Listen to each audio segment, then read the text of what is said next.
Jack Mercer had survived firefights in desert ruins, midnight raids in foreign cities, and explosions meant to erase entire teams. But nothing terrified him like the moment his little girl stopped breathing in the back seat of his truck, while a pack of armed mercenaries closed in behind him. Minutes earlier, he'd been standing inside a secret World War II vault buried beneath a forgotten mountain, its walls lined with gold the government pretended never existed.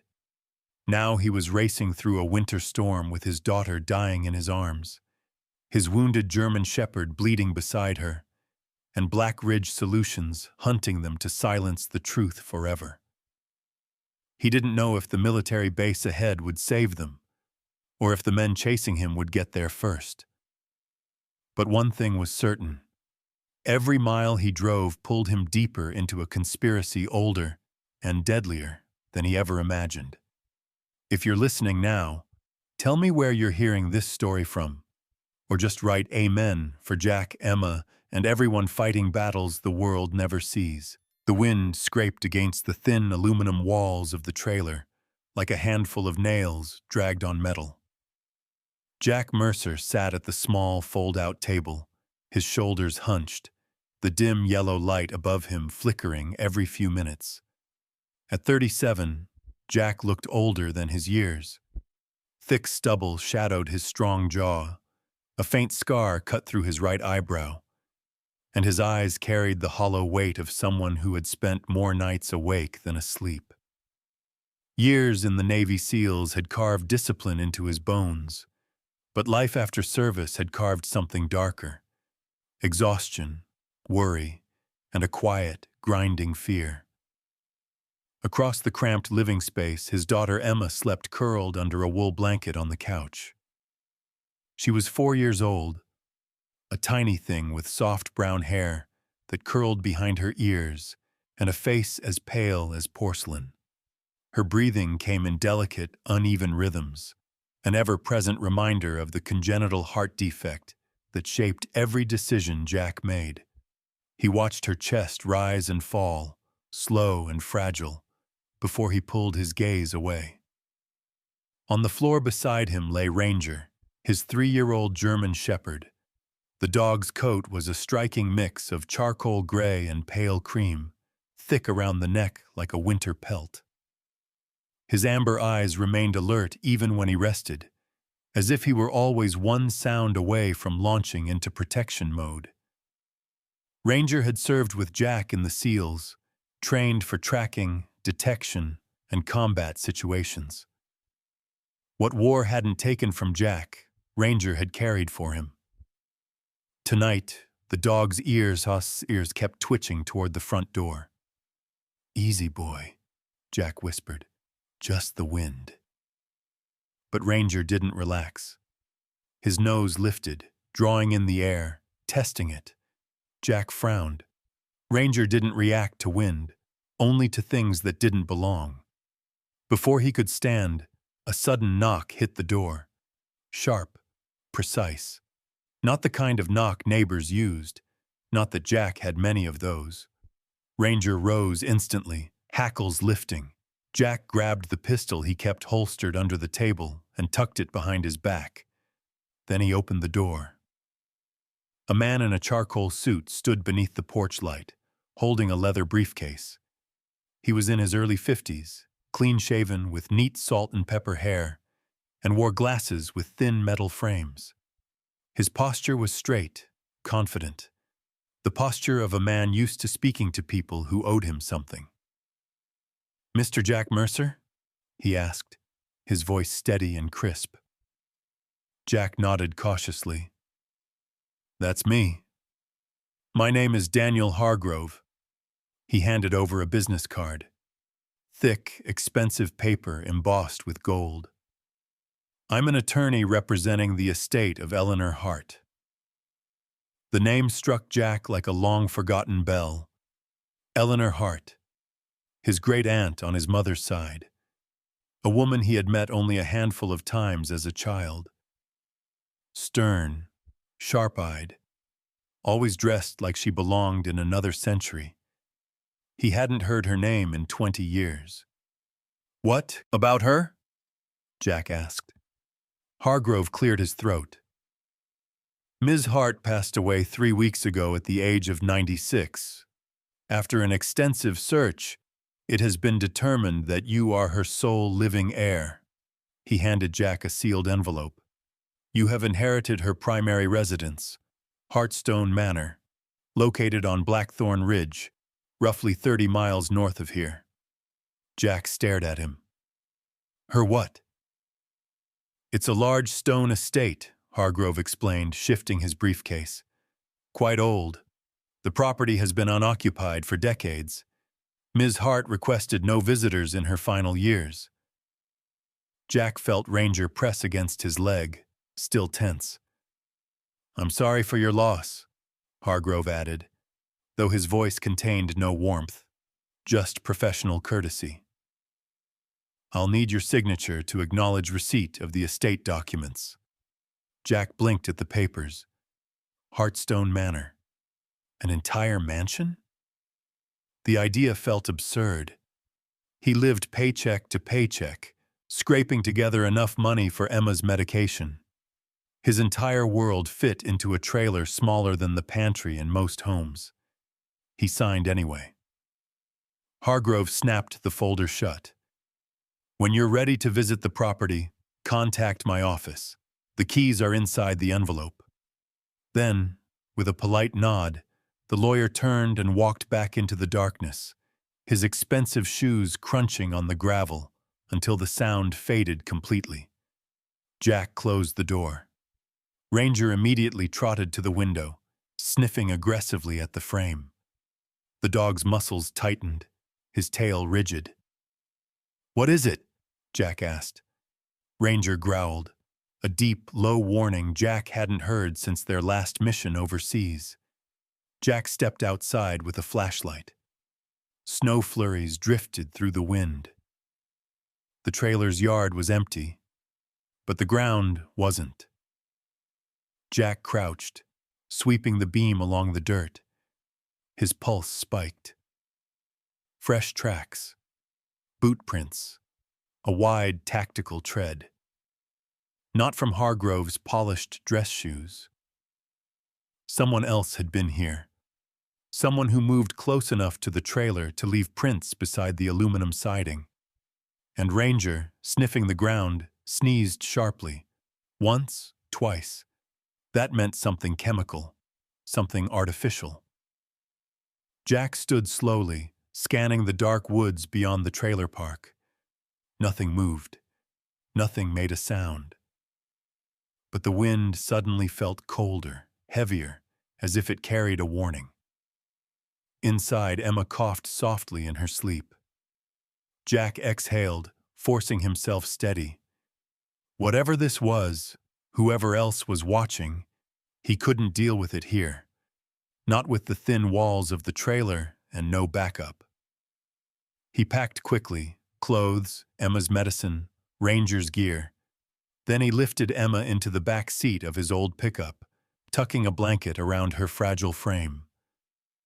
Ranger jumped in beside her, positioning himself so that his body shielded the child automatically. Jack looked once more at the trailer, the life he'd barely been holding together, and then at the sealed envelope from Hargrove. If Hearthstone Manor was real, if it could be sold, maybe, just maybe, it was the lifeline Emma needed. He started the engine. Snow blew across the headlights in thick waves. The road ahead twisted up the mountains like a pale ribbon disappearing into darkness. Hang on, Jack murmured. The truck pulled onto the highway. Behind him, Ranger whined low, but not in fear. It was something else. Anticipation. As the pickup climbed toward Blackthorn Ridge, the first gusts of the winter storm slammed against the windshield. The mountain swallowed them whole. The world outside reduced to swirling white. Hope waited somewhere at the top. So did danger. And Jack Mercer, with his daughter and his dog beside him, drove straight into both. The snow eased by the time Jack's pickup reached the narrow road leading up Blackthorn Ridge. The sky was a slate-gray ceiling, and the forest rose on both sides of the trail like the ribcage of some ancient beast. Emma stirred in her sleep, curled beneath Ranger's thick fur, while the German shepherd's amber eyes remained fixed ahead, alert even in the dim cab light. Then the house appeared. Hearthstone Manor rose out of the whitened landscape like a stone giant. It was a massive three-story fortress built from dark Appalachian granite, its sharp gables spearing up into the dull sky. The windows were tall and narrow like watchful eyes, and ivy, brown and dead from winter, clung to the walls like brittle fingers. Jack parked the truck and stepped out. The air here felt different, denser, colder. Not just weather, but weight. History. Secrets. He pulled Emma into his arms, her small face resting against his chest. Ranger hopped out silently, landing with the grace of a trained working dog, his fur bristling as he surveyed the grounds. Something about the silence felt wrong. Jack set Emma down on the porch and approached the heavy oak doors. A large iron crest, Hart family he presumed, was carved above the frame. The lock, surprisingly, looked untouched. No scratches, no signs of forced entry. But Ranger wasn't focused on the lock. The dog lowered his head, nose pressing to the porch stones. He inhaled sharply, then jerked his head up, ears standing tall. "What do you smell?" Jack whispered. Ranger moved across the porch and stopped. Jack followed his gaze, and his stomach tightened. There, just barely visible in the thin layer of old frost, was the impression of a boot tread. Not a random hiker's boot. This pattern was aggressive, deep-cut, military-grade, and the edges were too sharp to be old. Someone had been here recently. Jack scanned the tree line, but nothing moved. No tracks leading away. Smart. Whoever it was, they'd circled the house, but not entered. He unlocked the door and pushed it open. A gust of stale, frigid air rolled out. The grand foyer was cavernous. A sweeping staircase climbed into the darkness above, its banister thick with dust. Portraits lined the walls, their eyes dulled by time, their faces disappearing behind gray film. Jack clicked on a flashlight. "Stay close, Em," he said softly. She nodded sleepily, clutching her little red coat tighter. As Jack stepped forward, their footsteps echoed, loudly, too loudly. The house swallowed sound but spit it back out in strange ways, making it feel alive in the worst possible sense. Ranger trotted ahead, nose sweeping left to right, paws silent on the hardwood. The dog didn't bark, but the ridge of fur along his spine rose, an unmistakable warning. They moved room to room, parlor, dining hall, kitchen.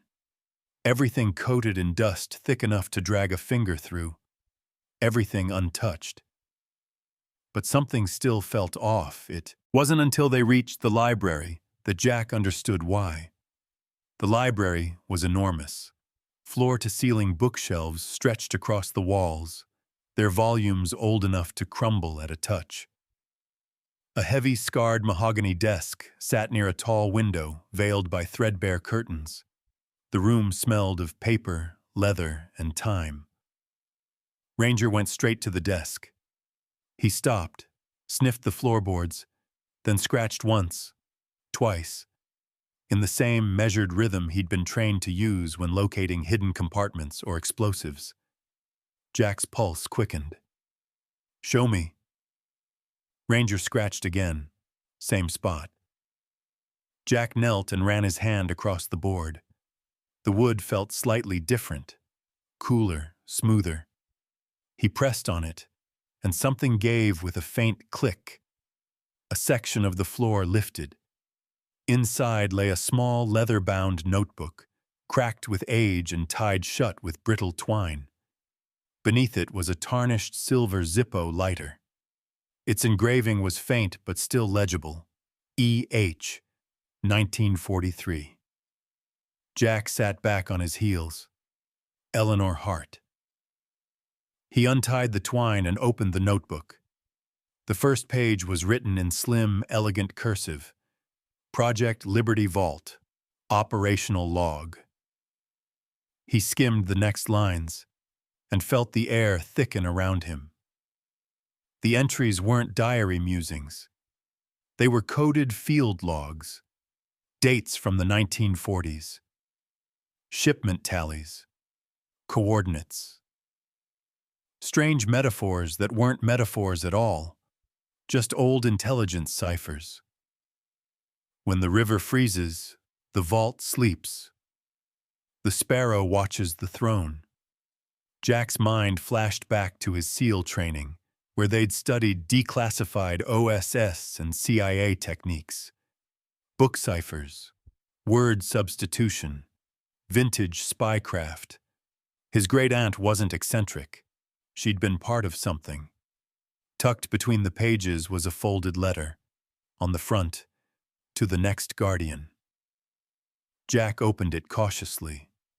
The handwriting wavered more here. Older, weaker. If you are reading this, I am gone.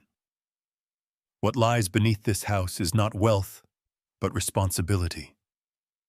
In 1943, the U.S. government created a reserve, a final safeguard should our nation fall in war. A vault of gold hidden beneath unfaltering stone. I was chosen to protect it. I lived humbly, so its presence remained unimagined. Now that burden is yours. Jack exhaled shakily. He looked around the library again, suddenly understanding that this dusty relic of a house was not a crumbling estate. It was a mask, a cover for something far more dangerous than old books and family portraits. He read on, "Beware the wolves. They watch the land. They listen for the changing of hands. If you feel eyes upon you, trust that instinct. They came once. They will come again." Jack froze. Ranger growled softly, directed not at the letter, but at the memory of those fresh boot tracks outside. His great-aunt hadn't been warning him from the grave. She'd been telling him the truth, plain and simple. This inheritance wasn't a gift. It was a target. Suddenly, the chemical scent Ranger detected at the trailer made perfect sense. So did the precise boot prints. So did the way his instinct had screamed the moment they arrived. Someone else knew about the vault. Someone trained. Someone equipped. Jack closed the notebook gently. Emma tugged on his sleeve. "Daddy, can we go home?" He looked down at her pale cheeks, at her fragile chest rising and falling with uneven breaths. Then he looked at Ranger, who had positioned himself between Jack and the doorway as if expecting a threat at any moment. "No, sweetheart," he said softly, lifting her into his arms. "We can't go home. Not yet." Because home wasn't safe anymore, and neither was this house. Jack held the notebook close, feeling its weight. He wasn't just the heir of Hearthstone Manor. He was the next guardian of a secret that could get them killed. And whatever was watching them out there in the cold Appalachia night, it wasn't going to stop. The drive back to Charleston felt longer than usual. The interstate was nearly empty, wind pushing the pickup sideways as Jack Mercer tightened his grip on the steering wheel. Emma slept in the back seat, her breath shallow, her small fingers curled into Ranger's thick neck. The German shepherd, alert despite the long night, kept his eyes fixed on the window as if he expected danger to materialize from the darkness. Under the seat lay the solid weight of the gold bar he'd pried loose from beneath Hearthstone Manor's kitchen floor. The thing didn't just glitter, it hummed with history. Its smooth, cold surface bore the stamped year, 1943, and the faint emblem of the U.S. Treasury. If it was authentic, then Project Liberty Vault wasn't a myth tucked away in Eleanor's fading memories. It was real, too real. And Jack wasn't the only one who knew it. When he finally pulled into the cracked asphalt lot of his temporary apartment, a small, two-story building that smelled perpetually of old carpet and reheated frozen meals, something in his chest tightened. The hallway lights flickered as he climbed the stairs. Ranger pressed close against his leg. Every muscle in the dog's body coiled with silent suspicion. Jack reached his door. Stopped. It was open. Not wide, just a sliver, but enough for Ranger to release a deep, guttural warning growl. "Stay behind me," Jack whispered. He slowly pushed the door open with his foot, pistol drawn from beneath his jacket. His eyes swept the living room first. Couch, table, TV. All exactly where he left them. No mess, no overturned drawers, no sign of a search. That alone made his skin crawl. People who didn't want to be noticed left things untouched. Jack walked deeper inside, Ranger at his heel. Emma, still half asleep, clung to Jack's shoulder as he carried her to the sofa. He scanned the room again, slower this time.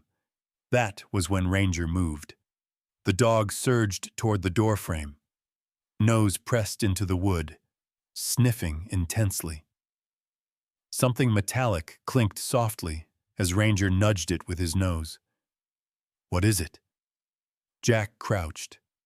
There, barely visible unless you were looking for it, was a tiny black chip secured under the molding. Sleek. No bigger than a fingernail. Jack recognized it immediately. RFID tracker. Someone hadn't needed to search the apartment. They only needed one thing. He stood sharply and moved to the closet where he'd hidden the canvas bag. His stomach dropped. The bag was still there, but lighter, much lighter. Jack opened it. Empty. The gold bar was gone. Whoever entered his apartment had been trained. They lifted the gold surgically, planted the RFID, and slipped away without leaving a footprint. A cold ripple crawled up Jack's spine. There was only one group capable of that level of precision. The private military corporation Eleanor warned about. The one Ranger had smelled near the trailer. The one that left tactical boot prints on Hearthstone's porch. Black Ridge Solutions.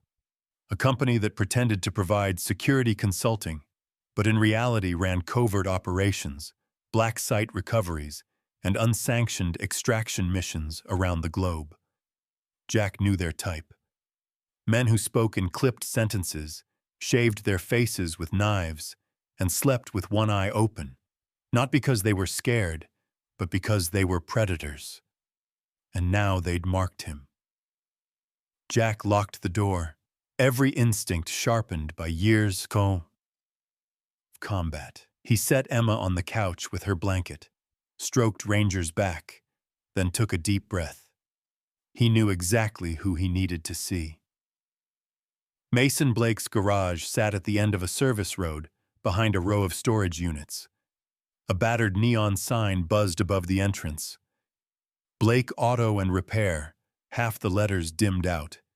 It was nearly 3 a.m., but a line of yellow light glowed from beneath the bay door, meaning Mason was awake. He always was. Jack knocked twice on the metal frame.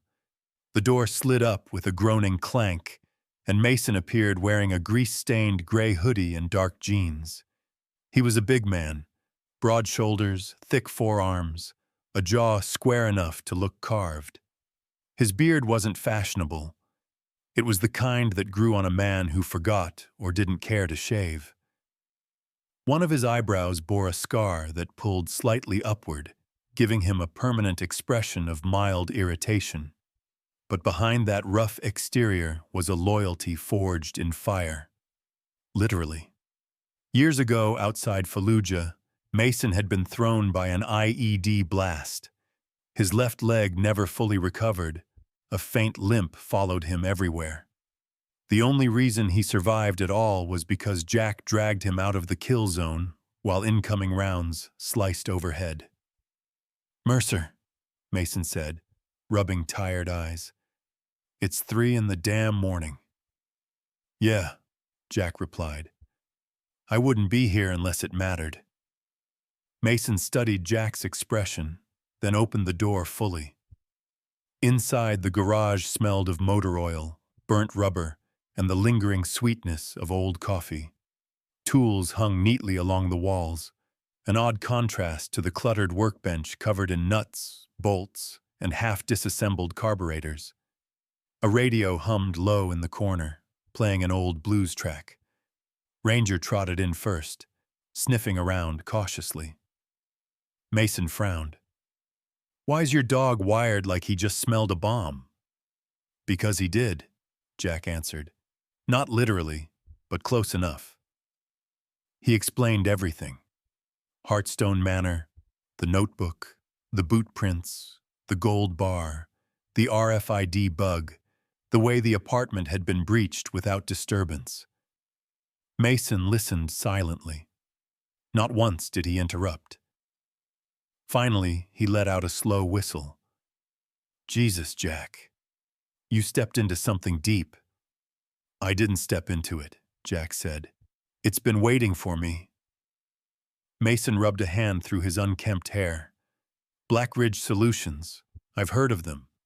Bunch of mercenaries with more funding than sense. If they want that gold, they'll come at you sideways. Never frontal." "They already have," Jack replied. "They're tracking me." Mason leaned on his workbench. "Then you need to hit back." Jack blinked. "Hit back how?" "By making sure you're not a quiet target," Mason said. "You go down quietly, they win. But if your story is everywhere, government, media, law enforcement, they'll be more scared of exposure than they are hungry for gold." Jack frowned. "You're talking about a dead man's switch." Mason shrugged. "You taught me that trick. In Fallujah, when you thought we weren't getting out alive." Jack exhaled, memories flickering. Mason continued. "We need someone who knows old government programs.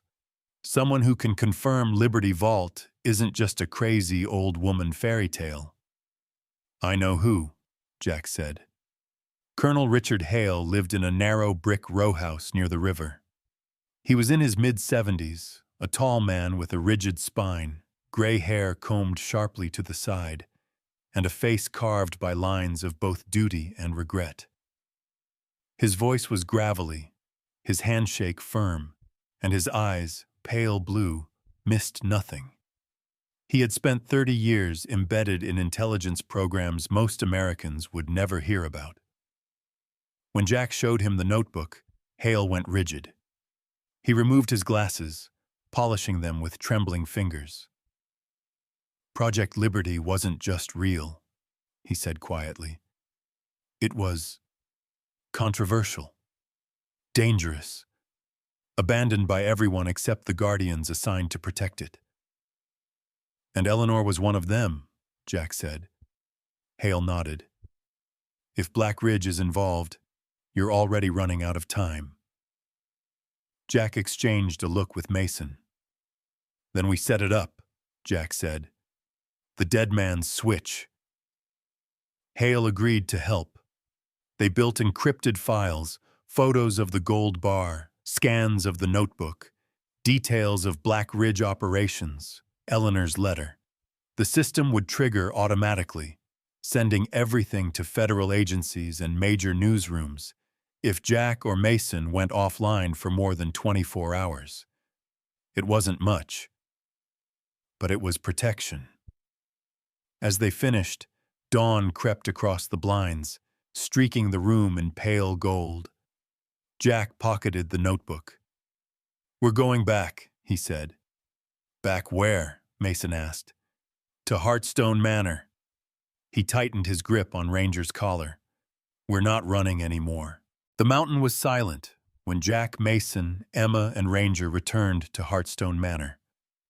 Snow still clung to the tree branches, and the wind whispered through the pines like an old warning. The house loomed ahead, its stone facade darkened by shadows, its windows reflecting nothing but the pale winter light.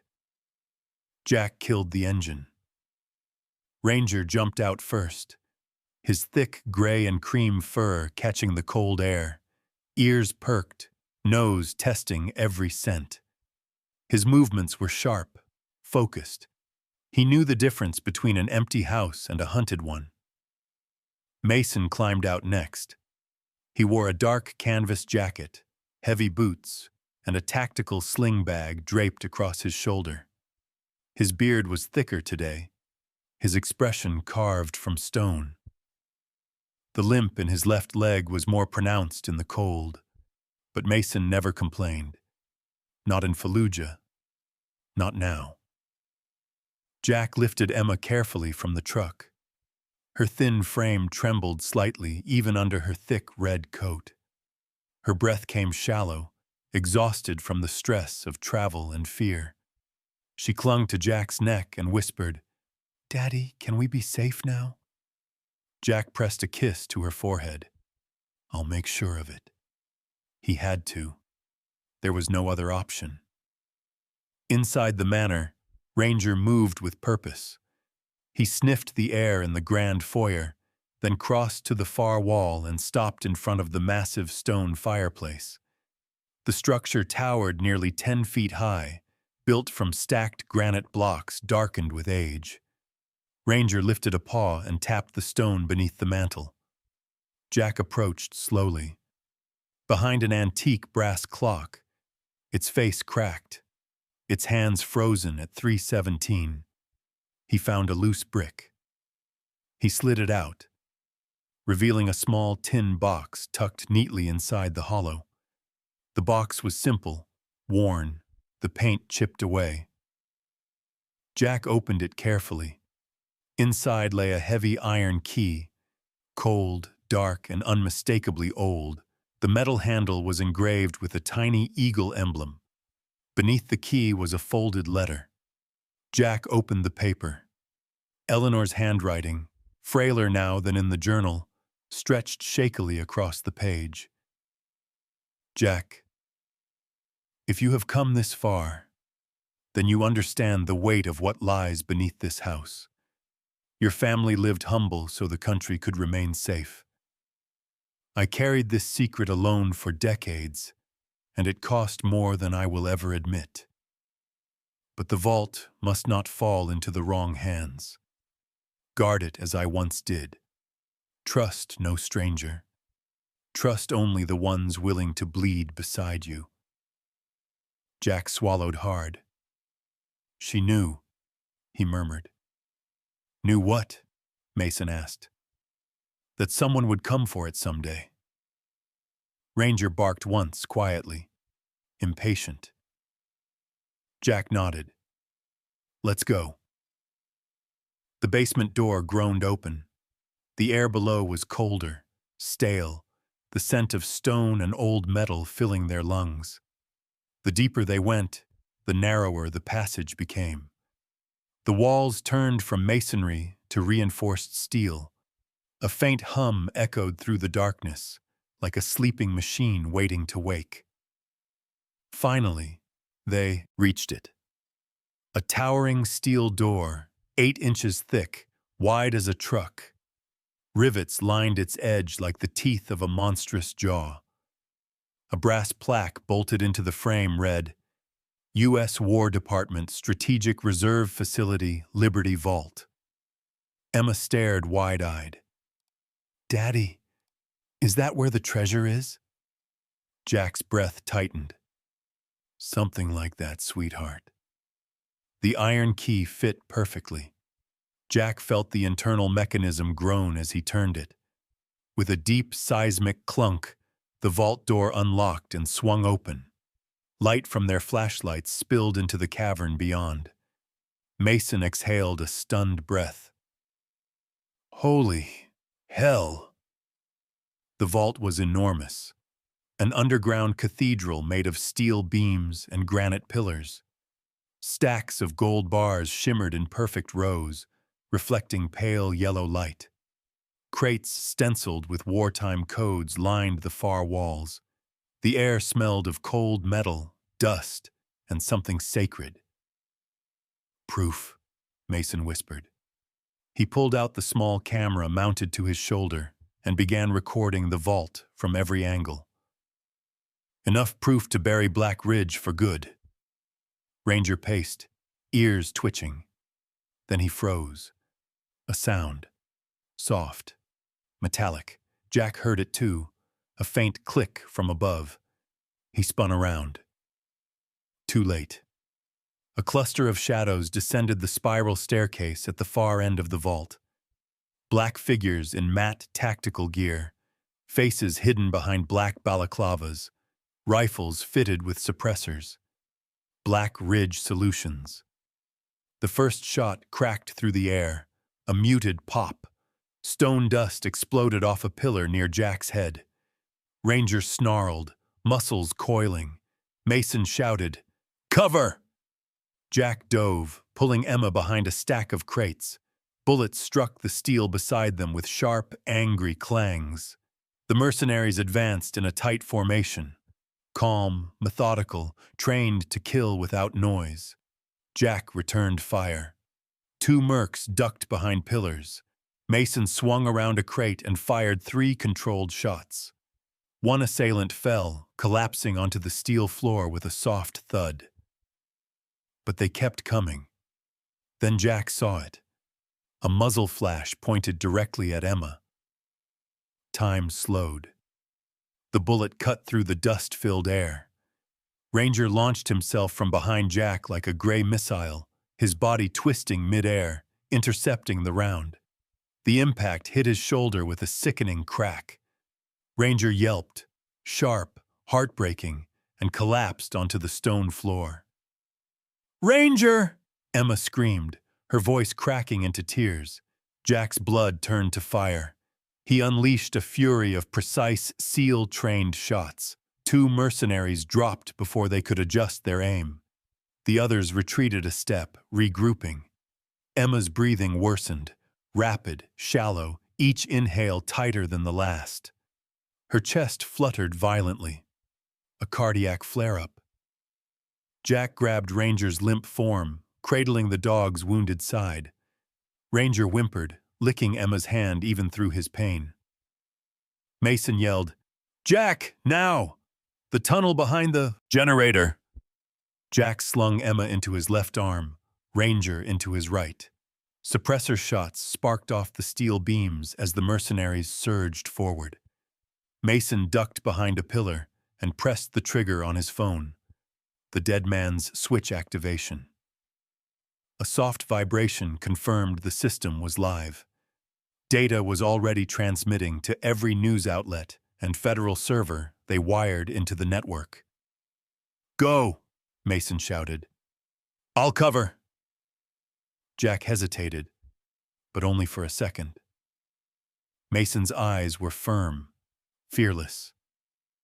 Jack sprinted toward the narrow escape tunnel carved behind an industrial generator. Dust rained from the ceiling as bullets tore through the machinery. They burst into the open air, a hidden exit leading toward a long-abandoned farm 20 yards behind the manor. Jack loaded Emma and Ranger into the back seat of Mason's truck, slammed the door shut, and floored the engine. The tires spit gravel, the truck fishtailing before gaining traction. Behind them, headlights flared, 3 SUVs tearing out of the tree line, engines snarling like beasts unleashed. Emma whimpered in pain. Ranger lay against her, shivering, blood matting his fur. Jack's jaw hardened. He wasn't running away. He was choosing where to make his stand. And Black Ridge wouldn't dare cross one particular line. He gripped the steering wheel, eyes burning. "Hold on," he said. Ahead, the highway opened toward the distant glow of a federal military medical facility. Jack aimed straight for it. The pickup's engine roared as Jack pushed it to its limit, the headlights slicing through the fog and winter darkness.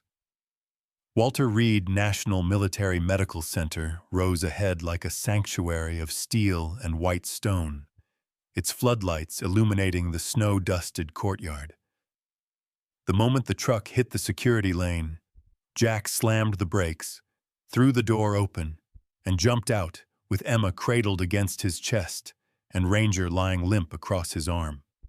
His voice cracked the frozen air. "Medical emergency! Navy SEAL pursued by armed mercenaries!" His old military ID flashed under the lights, the plastic worn from years of deployment. Within seconds, 2 military police officers sprinted toward him. The first was Sergeant Cole Ramirez, a tall, broad-shouldered man in his early 30s, his skin a warm brown tone, jawline square, and a trimmed mustache that framed a stern but alert expression. He moved with the controlled precision of someone who'd broken up more than a few dangerous confrontations. "Sir, put her down. We've got medics inbound," Ramirez barked, signaling with 2 sharp gestures. Behind him, Specialist Jenna Moore hurried in, a petite woman with short, ash-blonde hair tucked behind her ears, freckles across her nose, and quick, competent hands, already pulling a stethoscope from her vest. She radiated the calm confidence only battlefield medics possessed. "She's cyanotic! Get her inside now!" Moore shouted as she examined Emma's shallow breathing. Another team rushed Ranger onto a wheeled gurney, the dog's fur matted with blood, his breaths ragged. Moore placed a reassuring hand on Jack's arm. "We'll save them both. Stay with the MPs." Jack nodded numbly. He felt his throat close as Emma disappeared through the sliding emergency doors. Behind him, the roar of engines shattered the brief calm. 3 black SUVs skidded to a stop. Black Ridge Solutions. Doors flew open, armed men spilling out. But before they could take a step, an entire line of MPs leveled M4s at them from behind concrete barriers. Ramirez stepped forward, voice amplified by pure authority. "Drop your weapons and get on the ground. This is a federal medical base." The mercenaries hesitated, just long enough to reveal their fear. They knew firing on a U.S. military installation would bring consequences they could never dig themselves out of. Metal clattered to the pavement, knees hit the ground, handcuffs clicked tight. Jack barely felt the satisfaction. His heart was still inside that emergency room with Emma and Ranger. 2 MPs escorted him into a holding room. Standard procedure. The fluorescent lights hummed above him. The walls were bare. Jack sat alone, hands clasped, knuckles white, Ranger's yelp echoing in his mind. A stern-looking officer entered, a woman in her late 40s, Colonel Samantha Avery. She was tall, commanding, with sharp cheekbones, dark hair tied in a severe bun, and eyes that had the steel of someone who'd interrogated high-value targets in war zones. "Mr. Mercer," she said, her voice clipped but not unkind. "You're in protective custody." "I don't care about the custody," Jack replied. "I need to know if my daughter—" Avery raised a hand. "She's in surgery. Your dog as well." Jack swallowed. "Please, just tell me she's alive." "She is," Avery said, softening. "Both of them are." He exhaled, a shaky breath that felt like it carried the weight of the entire mountain with it. Avery opened a folder on the table. Inside were printed screenshots, news articles, leaked documents, images of the gold vault. "Your dead man's switch detonated," she said. "Every major news outlet is calling. Half the intelligence community is screaming. And Black Ridge's leadership is already in custody." Jack stared at the papers. "Good," he whispered. Avery closed the folder. "You're a whistleblower now, Mercer. So is your friend Mason Blake. Government protections will apply, and you won't face charges for discharging your weapon in the vault. The country owes you more than you realize." "I didn't do it for the country," Jack said quietly. "I did it for my daughter." Avery smiled faintly. "Sometimes that's the same thing." Hours turned into a muted blur. Jack remained in the waiting area, elbows on his knees, head bowed. When the door finally opened, Moore walked out still wearing her blood-specked scrubs, exhaustion on her features, but a warm smile breaking through. "She made it," Moore said. "The surgery was long, but it was successful. She's stable." Jack pressed both hands to his face, overcome. "And Ranger?" She grinned. "Your dog's a fighter. We repaired the shoulder and removed the bullet fragments. He'll walk with a limp, but he'll live." Jack let out a long, grateful breath. "Thank you," he said, voice thick. Moore placed a small hand over his. "Go see them." Weeks passed, then months. Winter thawed and spring settled over West Virginia like a soft, green quilt. Hearthstone Manor no longer felt like a haunted shell. Contractors repaired its walls. Volunteers, mostly veterans, helped restore the grounds. Mason oversaw the workshop renovations, barking orders while pretending his limp didn't bother him. Colonel Hale visited often, bringing declassified documents and historical materials for the soon-to-be Veteran Education Center. Ranger roamed the halls proudly, moving slower on his healing leg, but still radiating the protective vigilance of a soldier. And Emma, finally healthy, filled the manor with laughter, her cheeks no longer pale, her energy a miracle Jack didn't dare dream of months before. The old house was alive again, not because of the gold hidden beneath it, but because of the broken people it now sheltered and helped rebuild. One evening, Jack sat by the vast stone fireplace, the same place Ranger had uncovered Eleanor's key. Flames warmed the room as Ranger lay beside him. Emma curled against Jack's other side, clutching her favorite stuffed bear. Jack looked around. The polished wood floors, the repaired windows letting in golden sunset light, the lingering scent of fresh paint and pine. He realized Hearthstone Manor wasn't his inheritance.